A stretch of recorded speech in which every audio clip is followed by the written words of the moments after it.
เรื่องแยะเรียนอักษรរីហុលរត់លេងតាមដងព្រៃសត្វព្រៃគ្មៀតខ្មៃផ្អើលឈូឆររីហុលរត់ឆ្ងាយម្ដាយតាមកូនសត្វព្រៃគេចខ្លួនខ្លាចរីហុល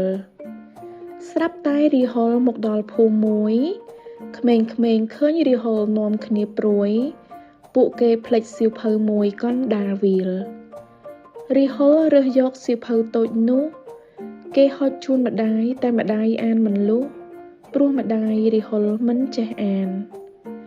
រីហុលចង់ដឹងពីសាច់រឿងគេយំរករឿងមិនព្រមឈប់ទឹកភ្នែករីហុលក្លាយជាអូ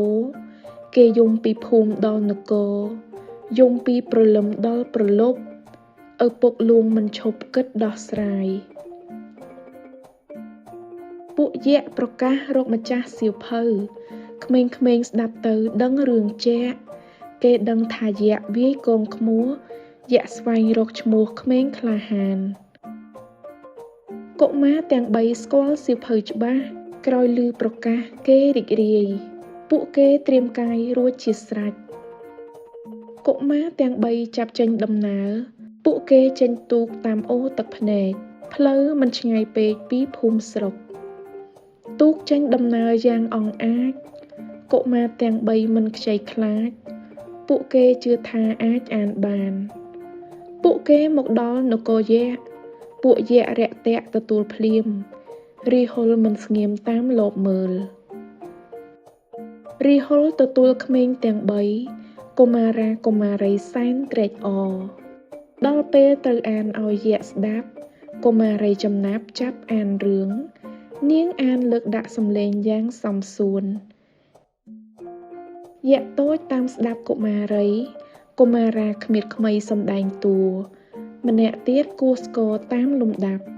រីហុលស្ដាប់ហើយចូលរួមដែររីហុលបដូរប្រែជារីករាយពួកយក្សទះដៃញញឹមពព្រាយកុមារទាំង3រត់តែខំសំដែង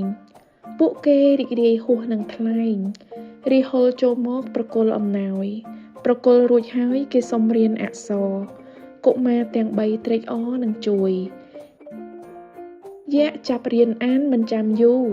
កខកខពេញនគរយក្សកុមារ3នាក់ធ្វើជាគ្រូពួកយក្សប្រឹងប្រែងរៀនមិនយូរអានសរសេរគូពេញទីធ្លាឮតែកាខាគៀខៀងាយក្សរៀនជុំគ្នាសំឡេងរំពងបើបងប្អូនចូលចិត្តអានសៀវភៅរឿងនិទានបែបនេះទាំងភាសាខ្មែរនិងភាសាអង់គ្លេសសូមកុំភ្លេចចូលទៅក្នុង website literacycloud.org ដែលជា website អានសៀវភៅដែលឥតគិតថ្លៃរបស់អង្គការ Room to Read ជួបគ្នាសៀវភៅក្រោយទៀតបាយបាយ